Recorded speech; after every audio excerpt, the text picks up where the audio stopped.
Hi friends, welcome to my channel. Please subscribe and please do watch the video till the end.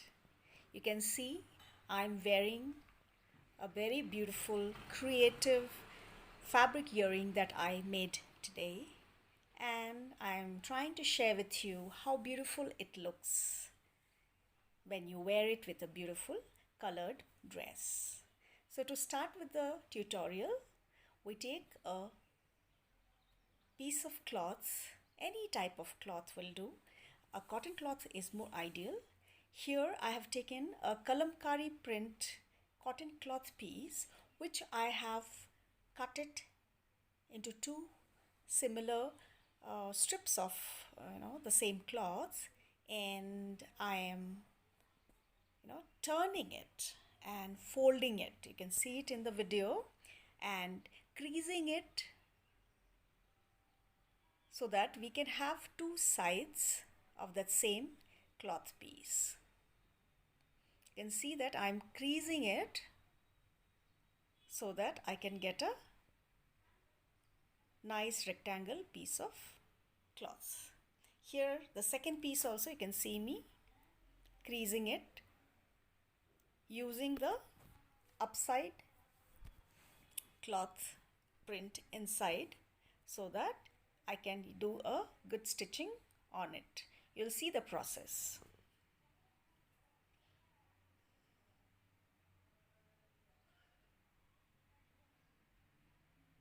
So I make a knot in my thread and then use the needle to do a running stitch. You can see me in the video how I am doing a basic running stitch, which I always teach you in my videos. Most of my videos will have similar stitching so that it's easy to follow and it's easy to do it at home. Anybody who's new to the channel can look up into my other videos and sort of understand how these simple stitching can be done to create beautiful fabric jewelry. Here you can see me, I am running very next to the edges of both the sides of the rectangular strip of cloth.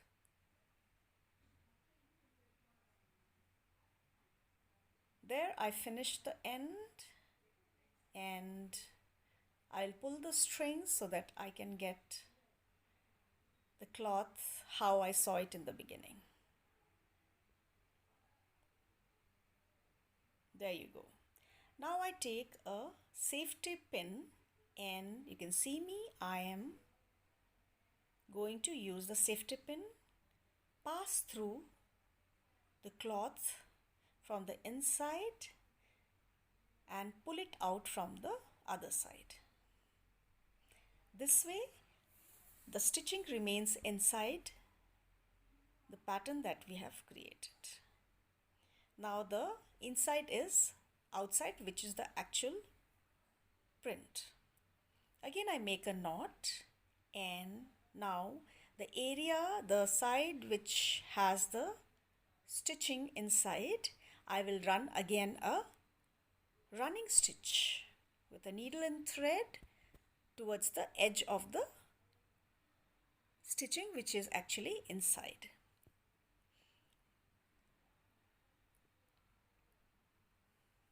The stitching can be 2 mm to 5 mm to 6 mm. This way your creases will be quite neat. The bigger you leave, the bigger creases you will get.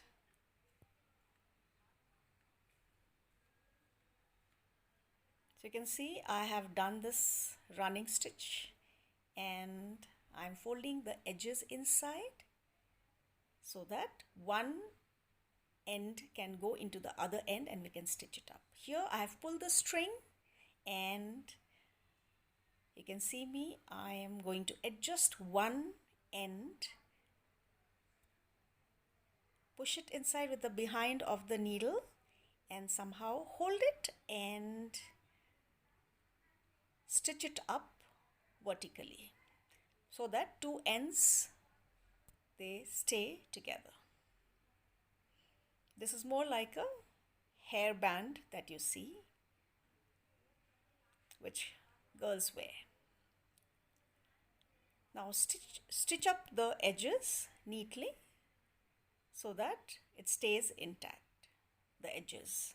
You can adjust in between because it may come out a bit. But you can see me, I'm stitching it up. Again, using a basic stitching, you can stitch the way you want.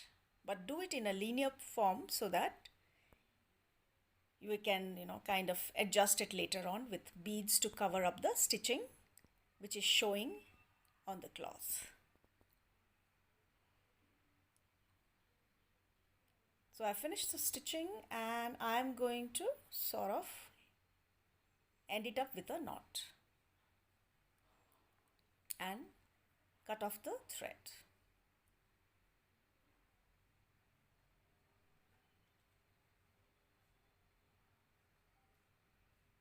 There you go, one piece is ready. Now I have done the other piece also in the similar way, and these are a pair of earrings which I had done earlier just to show you. We'll follow the same pattern with some differences towards the end. We'll do danglers this time. I have a lot of these wooden beads which I'll be using it this time, and you'll see the process. So from top I've done a knot on the cloths and I'm using these beads to form. You can see I'm going to take this particular thread around with the beads so that I can use it to cover the stitching that I had done of the edges of the cloth piece. Now friends, I use my own method, but you can do the way you want it. Yes, you can follow how this earring can be made. Each of us have our own individual way of thinking, way of performing, way of creating, and with this basic idea you can use it for your own making. I'm sure you can do better than what I am doing. So now, because the center part needs to kind of get covered permanently, and I don't want the beads to shift here and there, so what I'm doing is I'm sort of running the thread over and under in between each bead so that the thread goes quite it stays quite tight in between. I'm unable to make you understand, but with the visual I'm sure you are able to understand what I am doing and why I am doing. There you go. I have kind of managed to hide the stitching. Now you can see I have already completed one earring piece with the danglers. I will show you how I did the first piece so that you will be having a clear idea of how to finish the earring piece. So I have used these mixed beads and I will start with the first dangling beads from the center area, which I will stitch it under the top beads. So this will be the longest dangling piece because it will be in the center. If you don't like danglers, then you can just use the piece as you see it now. But those who like, something hanging under, you can use this technique.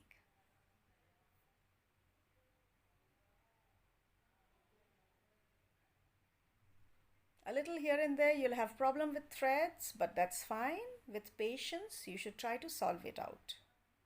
If it gets entangled, you can always cut it off and then start it fresh. So from the first one, I am just taking a bit of measurement so that I have the similar look with the same length dangling. The first one is the base now. As it stays in the center, you can kind of, gauge how much you want it on the left side, which will be again equal to the right side. The second piece I have done with, one bead less so that it stays a little smaller than the center piece. Same way now I will kind of repeat on the right side. So each time I will do left side to right side and then left side to right side like that, so that I am sort of focused on how I need to finish the danglings. It's the same way. It's very easy. Guys, I keep collecting a lot of beads and other necessary, things that you need for earrings or jewelry or neck pieces that you want to make. And I love collecting these beads because whenever you get a new idea, you search for the beads to sort of suit to your wish of how you want to make your jewelry. So here and there you can see me, I'm adjusting because things will not fit in the same, because the first one is done, the second one doing would be like slightly here and there different, but you can adjust to your liking. Keep taking a bit of measurement here and there so that you are not disappointed later on that one earring has become, bigger or longer or shorter and smaller. Keep the patience, because doing these handmade earrings by your own hands will take quite some time and it will take away most of your patience. But it's such a beautiful feeling when it's completed and you wear it or you gift it away. Here I've completed the second piece also, and you can see me using this ring as an adjustment to put the hook, ear hook. And you can see me, I have opened it up, I have, used it, and I'm again closing it back with a nose plier. Nose plier is a very, very, useful tool because it is small and handy, and it's very, very easy in the making of this, any kind of jewelry at home. So you can see I've completed it. They look beautiful.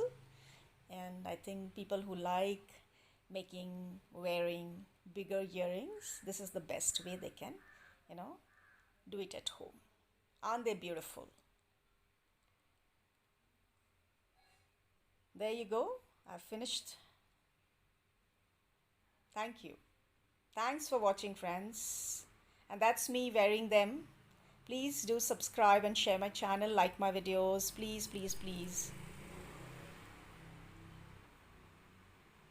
This is just, giving a very, very close-up look of what it looks like. It's a lot of work, yes. I think I might have taken more than, 4 to 5 hours finishing this set of earrings. The cloth piece is cotton. I think it's a small piece of cloth which I had, cut it into 2 strips. Guys, please make lots and lots of these handmade, homemade jewelry. Gift them, wear them, sell them. You will feel proud of your achievements, and you can get a market out there. People would really love to buy them. Thank you, guys. Thank you for watching.